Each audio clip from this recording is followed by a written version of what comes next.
ihe na-emekwa na ala ndị mmụọ so na ndị be Akwa Okuko Tiwaraki n'ọba na ndị grupu ndị dibịa anụnwa na ihe ka ha na-eme iti mmadụ na grupu ewepụ mmadụ because o nwere ike mee gịnị enwee na one or two things eme a na-achọrọ ka ndị mmadụ wee nụ vidiyo anụnwa na-afụ na play n'akụkụ ebe ya bụ vidiyo izi ikuku na-erivil si na gịnị mee na Akwa Okuko ji ewepụ JCN na grupu wepụgasịcha asọmpi and o nwekwara ihe ọzọ ọ na-ekwu ọ sị na nwere mgbe Akwa ziri ndị mmadụ ka ha pịawa nga ihe na ha pịawa nga o ji ya ego one dollars ya ọ ka the guy ya na ya dollar. Yes, I think so.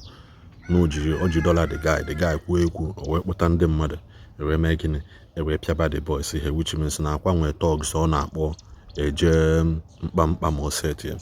So biko achọrọ m ka unu cool down kwunu ihe ezi ikuku kwucha because na it's very obvious na o tegwa aka mfụdewe JCN na ndị Brotherhood agwa m ha na ọbụghọ ba iyi red ọbụrụkwanụ ba ikpo okpu o tegwa aka afụdewe JCN na meeting na ụmụ ihe gathering ha na-eme. It's been a while ọ na-aka esi emegide konugide asị na-achụ na aya ya na ndụ na grupu aya na ndụ pụọ then na recruit ndị ọfụ all those things bụ gịnị game of the highest bidder.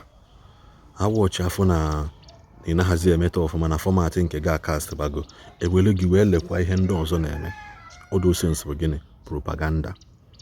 A na-alakpute boys a na-alakpute young boys na ihe a na-eme ha pụtazi onye pụtazi na-agwụkwasị gị na ka eje chụba nka ka eje chụba ego ka eje mewe nka at the end of the day mee gịnị otu mee gịnị abụ nakwa n'ezi at the end of the day otu abụ n'ezi na ha na fotikọ tomorrow na ụmụazị Tunisia sị na ha chọrọ ijebe ka Akwa na ha chọrọ ịdị ka JCN na ha chọrọ ịdị ka onye nka na ha chọrọ ịdị ka onye nka no na a lot of things are going down in secret where people doesn't know.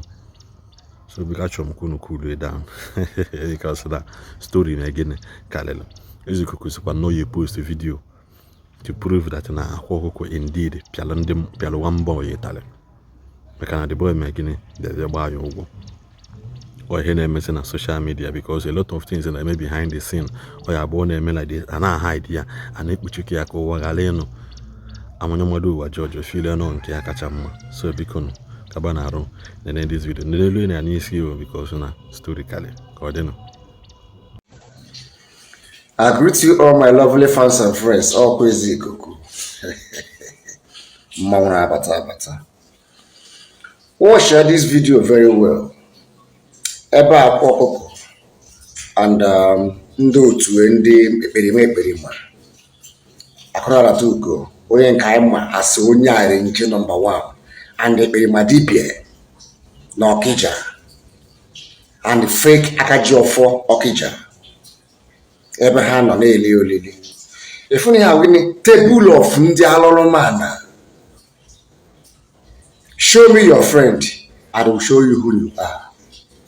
But if I had a member happen because then had a brally siego which is fake money, they go in the bank.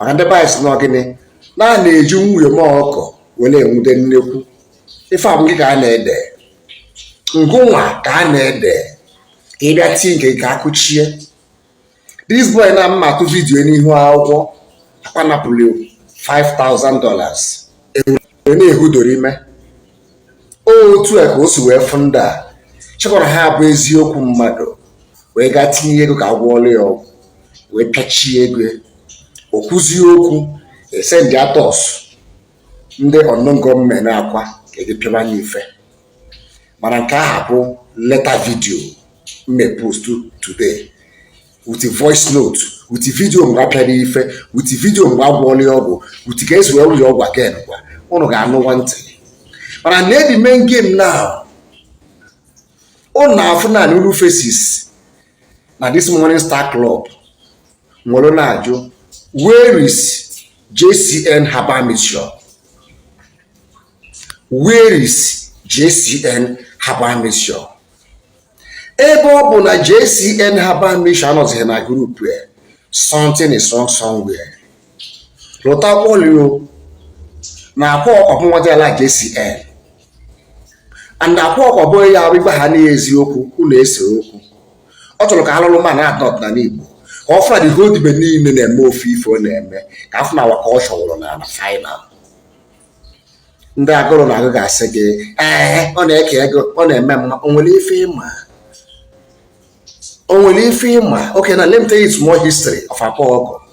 Nwa bụ onye ngasa, onye izizi ya na-emere ife bụ gịnị? Ịbalụ mmanwụ odogwu n'olu kịta na ha adịghị na mma. Onye Igbo mmiri enwe ilo kịta na ha adịghịzi na mma. Ị na-ajụkwa ese onye ịtọ anya ya na ndo kịta na ha adịghịzi na mma. Onye nke a na-akpọ kere eti egwu nwụọ anwụ bụ Galadima kịta na-abụ JCN anọghịzi na grupu and other people niile ndị ọzọ. Ị na-ajụkwa ese when someone na-asị na ya dị right, nwunye nke izi ana, nke ịbụọ na, nke ịtọ na ịmara ya nwere fault because na mgbe ọbụla ọ na-emebe ife ọ bụrụ ngụnwa ka ọ ga-esi n'aka. Ịma na ebe ezote mmadụ onye nwere uche ga-ama na Akwa Okuko na-alụ baisa karịa eziokwu. Ana m eso mma m na ebe oyi o bọtụ na oyi m nke ego ga-agwa abụ ajọ oyi, mana oyi m gwalụ ga-agwa bụ ezigbo oyi. Ọkụ ezi ikuku, onye nwe ọgwụ fee ma ọgwụ, onye ahụ nwekwana egbe ahụ ọ na-agba ndị ọzọ abịa bụ ezi ikuku, maka na ọ bụghị anụ ọbụla na-efe n'elu ka a na-afọgburu afọ ya anya. Enwere invisible bird. Akwa Okuko, where is JCN? Kedu ife na-esele unu? JCN. Where is JCN? Unu ewepụrụ JCN ti akụ na-arata ugo na ụdị ka ịgba nkịtị. Anaghị nche ama na akụ na-arata ugo bụ ezigbote onye ohi, ezigbote ekperima, anọ number one fake dibia n'ụwa niile zuru ezu. Eburu mbọndụ ego dashi ya ịwọchi ego ha n'ihu akụ na-arata ugo ifere ha bụ ego mere ndachi fọmatị Akwa Okuko.